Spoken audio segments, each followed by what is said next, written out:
Renungan Katolik, Jumat 29 Agustus 2025. Keberanian, membela kebenaran, dan harga sebuah kesetiaan. Marilah kita berdoa dalam nama Bapa, Putra, dan Roh Kudus. Amin ya Allah. Bapa sumber segala kebenaran kami, datang menghadap hadirat-Mu pada hari ini untuk merenungkan sabda-Mu yang menjadi pelita bagi langkah kami. Bukalah mata hati kami agar mampu melihat teladan kesetiaan Yohanes Pembaptis dalam membela kebenaran. Semoga Roh Kudus-Mu membimbing kami untuk memiliki keberanian yang sama dalam memberi kesaksian iman akan Putra-Mu Yesus Kristus, Tuhan kami. Amin. Tuhan berserta kita, sekarang dan selama-lamanya. Inilah Injil Suci menurut Markus bab 6 ayat 17 sampai 29. Herodes sendiri menyuruh orang menangkap Yohanes dan membelenggunya di penjara berhubung dengan peristiwa Herodias, istri Filipus saudaranya, karena Herodes telah mengambilnya sebagai istri. Sebab Yohanes pernah menegur Herodes, "Tidak halal engkau mengambil istri saudaramu." Karena itu Herodias menaruh dendam pada Yohanes dan bermaksud membunuh dia, tetapi tidak dapat karena Herodes segan kepada Yohanes, sebab ia tahu bahwa Yohanes adalah orang yang benar dan suci. Jadi ia melindunginya. Tetapi apabila ia mendengarkan Yohanes, ia sangat bingung, namun ia suka juga mendengarkan dia. Akhirnya tiba juga kesempatan yang baik bagi Herodias ketika Herodes pada hari ulang tahunnya mengadakan perjamuan untuk pembesar-pembesarnya, perwiranya, dan orang-orang terkemuka di Galilea. Pada waktu itu, anak perempuan Herodias tampil lalu menari di tengah-tengah mereka. Tariannya itu sangat menyenangkan hati Herodes, dan para tamunya raja berkata kepada gadis itu, "Mintalah daripadaku apa saja yang kau ingini, maka akan kuberikan kepadamu." Lalu ia bersumpah kepadanya, "Apa saja yang kau minta akan kuberikan kepadamu, sekalipun setengah dari kerajaanku." Anak itu pergi dan berkata kepada ibunya, "Apa yang harus kuminta?" Jawab ibunya, "Kepala Yohanes Pembaptis." Ia segera pergi dengan cepat kepada raja dan meminta, "Aku ingin supaya sekarang juga engkau memberikan kepadaku kepala Yohanes Pembaptis di atas sebuah talam." Lalu sangat sedihlah hati raja, tetapi karena sumpahnya dan karena tamu-tamunya, ia tidak mau menolaknya. Raja segera menyuruh seorang pengawal dengan perintah supaya mengambil kepala Yohanes. Orang itu pergi dan memenggal kepala Yohanes di penjara. Ia membawa kepala itu di atas sebuah talam dan memberikannya kepada gadis itu, dan gadis itu memberikannya pula kepada ibunya. Ketika murid-murid Yohanes mendengar hal itu, mereka datang dan mengambil mayatnya, lalu membaringkannya dalam kuburan. Demikian sabda Tuhan, terpujilah Kristus. Renungan hari ini. Bacaan Injil. Hari ini menghadirkan kisah dramatis tentang kematian Yohanes Pembaptis, martir pertama dalam Perjanjian Baru. Kisah ini bukan sekadar catatan sejarah, tetapi mengandung pesan abadi tentang integritas iman dan harga yang harus dibayar untuk kebenaran nabi yang tidak takut menegur penguasa. Yohanes Pembaptis menunjukkan keberanian luar biasa dengan menegur Raja Herodes secara terbuka tentang pernikahannya yang tidak sah dengan Herodias, istri saudaranya. Dalam konteks zaman itu, tindakan ini sangat berisiko karena Herodes memiliki kuasa mutlak, namun Yohanes memilih taat kepada hukum Allah daripada takut pada manusia. Ia mengingatkan kita bahwa sebagai pengikut Kristus, kita dipanggil untuk menjadi garam dan terang dunia, bahkan ketika kebenaran yang kita sampaikan tidak populer atau berisiko.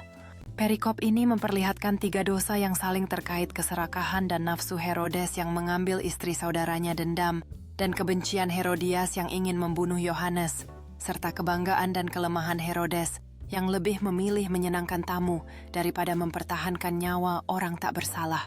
Herodes sebenarnya mengetahui bahwa Yohanes adalah orang yang benar dan suci. Bahkan ia suka mendengarkan Yohanes, namun pengetahuan akan kebenaran tidak cukup jika tidak diikuti dengan keberanian untuk bertindak benar. Herodes terperangkap dalam sumpah gegabah dan keinginan untuk menjaga gengsi di depan tamu-tamunya, menciptakan konflik yang mengancam keselamatan seseorang yang tidak bersalah. Ketika tamu-tamu bersorak, Herodes mulai merasakan tekanan dari janji yang telah dibuatnya, sementara kebenaran dan keberanian semakin menjauh darinya.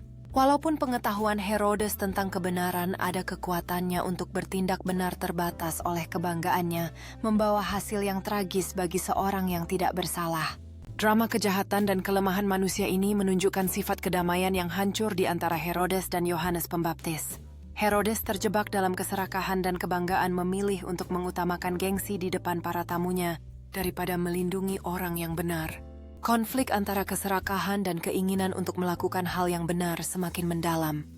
Di tengah pesta mewah, Herodes merasakan tekanan untuk memenuhi harapan tamunya, sementara nasib Yohanes Pembaptis tergantung di ambang jurang. Saat rencana jahat Herodias terungkap, ketegangan meruncing. Di dalam penjara, Yohanes Pembaptis bersiap menghadapi takdirnya, menunjukkan keberanian luar biasa, meskipun dia tahu apa yang akan terjadi. Di puncak drama ini, Herodes terjebak antara nasihat bijak dan tuntutan tamunya. Akhir tragis Yohanes Pembaptis menjadi simbol dari kekalahan moral dan akibat dari keputusan yang diambil dengan gegabah. Setelah perayaan itu, Herodes merasakan kehampaan yang mendalam. Ia berjalan menjauh dari istana, terbayang akan pilihan-pilihan yang membawa pada kehancuran moral, selamanya terpuruk dalam penyesalan. Konsekuensi kesetiaan pada kebenaran. Kematian Yohanes Pembaptis adalah contoh nyata bahwa mengikuti kebenaran seringkali membawa harga yang harus dibayar. Yohanes kehilangan nyawanya karena kesetiaannya pada hukum dan kebenaran Allah.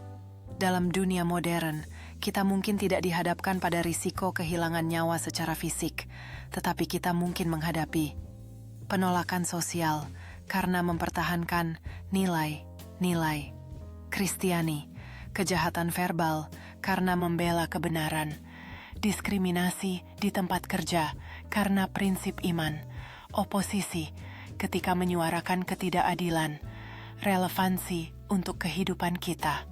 Sekarang, keberanian moral dalam dunia modern. Kita dipanggil untuk seperti Yohanes Pembaptis, berani menyuarakan kebenaran dalam masyarakat yang sering mengaburkan batas antara benar dan salah.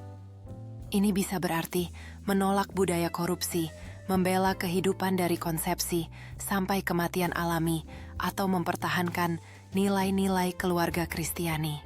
Kesetiaan dalam hal kecil sebelum dihadapkan pada ujian besar. Yohanes telah setia dalam pelayanannya, sebagai suara yang berseru di padang gurun. Kesetiaan kita dalam hal-hal kecil akan membentuk karakter untuk setia dalam ujian yang besar. Belajar dari kegagalan Herodes. Herodes adalah contoh orang yang mengetahui kebenaran, tetapi tidak memiliki keberanian untuk hidup sesuai kebenaran itu. Kesetiaan sampai akhir. Yohanes tetap setia sampai mati. Dalam kehidupan kita, kesetiaan kepada Kristus haruslah total dan tanpa kompromi, meski konsekuensinya tidak menyenangkan.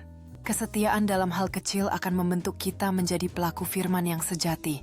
Mari kita ingat untuk tetap setia dalam setiap langkah, walau harus menghadapi ujian yang berat. Setiap langkah kecil kita dalam kesetiaan akan mempersiapkan kita untuk ujian lebih besar.